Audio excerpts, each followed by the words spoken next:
चांगल्या आरोग्यासाठी आणि शांत झोपेसाठी शास्त्रात आणि आरोग्य तज्ज्ञांनी काही विशेष नियम सांगितलेले आहेत.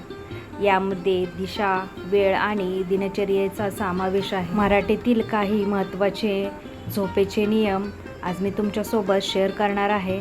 तर हा व्हिडिओ अजिबात स्किप न करता शेवटपर्यंत नक्की पहा आणि व्हिडिओ आवडल्यास व्हिडिओला लाईक जरूर करा. हॅलो, नमस्कार, श्री स्वामी समर्थ.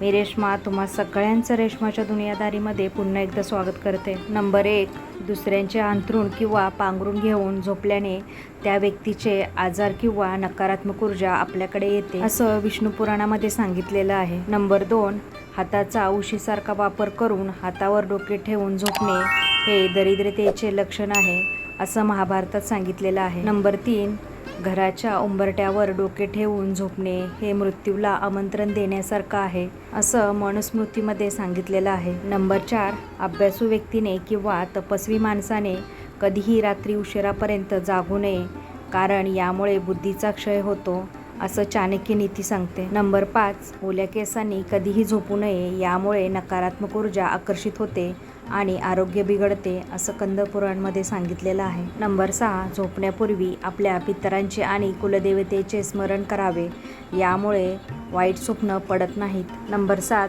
झोपताना अंगावर घेतलेले पांघरूण पायाने झटकू नये, हे लक्ष्मीचा अपमान करण्यासारखे मानले जाते. नंबर 8, चपला किंवा बूट घालून कधीही पलंगावर बसू नये किंवा झोपू नये. नंबर 9, कपाळावर भस्म किंवा टिळा लावून झोपल्यास तो पुसून द्यावा, कारण झोपेत त्यांचे विद्रुपीकरण होणे अशुभ असते. नंबर 10, अन्नाचा कण तोंडात असताना किंवा उष्ट्या हाताने झोपल्यास लक्ष्मी माता कोपते, असं पद्मपुराणामध्ये सांगितलेलं आहे. नंबर 11, पलंगावर बसून नखे कापणे किंवा केस विंचरणे हे घराच्या नाशाचे कारण ठरते. नंबर 12, झोपताना कधीही तुळशीचे पान जवळ ठेवू नये किंवा तोंडात टाकू नये. नंबर 13, घरामध्ये ज्या ठिकाणी धान्य साठवले जाते त्या खोलीत झोपणे टाळावे. नंबर 14, विनाकारण जास्त काळ झोपणे हे तमोगुणाचे लक्षण आहे, जे माणसाला अधोगतीकडे नेते. नंबर 15, झोपताना आपले तोंड पश्चिमेकडे असले तर मानसिक अस्वस्थता वाढते.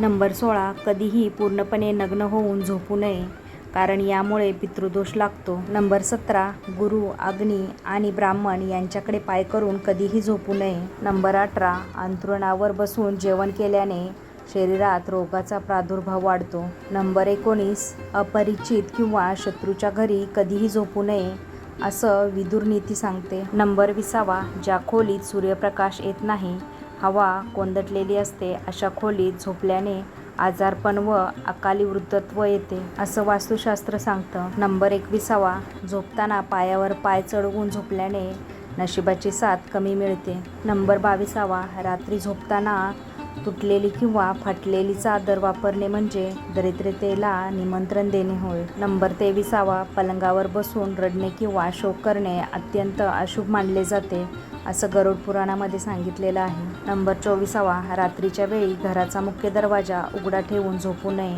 नंबर 25, जेवल्यानंतर लगेच झोपल्याने मेद वाढतो आणि आयुष्य कमी होतं. नंबर 26, झोपण्यापूर्वी कडू वस्तूंचे सेवन करू नये. नंबर 27, ब्रह्ममुहूर्तावर उठून जे भगवंताचे नामस्मरण करतात त्यांचे सर्व पाप नष्ट होते, असं देवी भागवतमध्ये सांगितलेलं आहे. नंबर 28, झोपताना डोक्याजवळ दिवा किंवा मेणबत्ती पेटवून ठेवू नये. नंबर 29, झोपताना उशी खूप उंच नसावी, अन्यथा रक्तभिसरण विस्कळीत होते. नंबर 30, अतिराग मनात धरून झोपल्याने त्याचा परिणाम यकृतावर होतो. नंबर 31, अशुद्ध अवस्थेत आंघोळ न करता किंवा हातपाय न धुता कधीही पवित्र ग्रंथाजवळ झोपू नये. नंबर 32, आजारी माणसाने नेहमी पूर्व दिशेला डोके करून झोपावे. नंबर 23, रात्री झोपताना गडद काळ्या रंगाचे कपडे वापरणे टाळावे, असं ज्योतिषशास्त्र सांगतं. नंबर 34, रात्रीच्या वेळी पिंपळाच्या किंवा वडाच्या झाडाखाली झोपणे वर्ज्य आहे, कारण तिथे अशुभ शक्तीचा वास असतो, असं कुर्म पुराणामध्ये सांगितलेलं आहे. नंबर 35, झोपेतून उठल्यावर लगेच आरसा पाहू नये, आधी स्वतःचे तळहात पाहावे. नंबर 36, झोपण्यापूर्वी आईवडिलांच्या चरणांना स्पर्श करून आशीर्वाद घेतल्यास दीर्घ आयुष्य लाभते, असं महाभारतात सांगितलेलं आहे. नंबर 37, सकाळी सूर्योदयानंतरही झोपून राहणे हे दरिद्रतेचे मुख्य लक्षण आहे असं चाणक्य नीती सांगते. नंबर 38.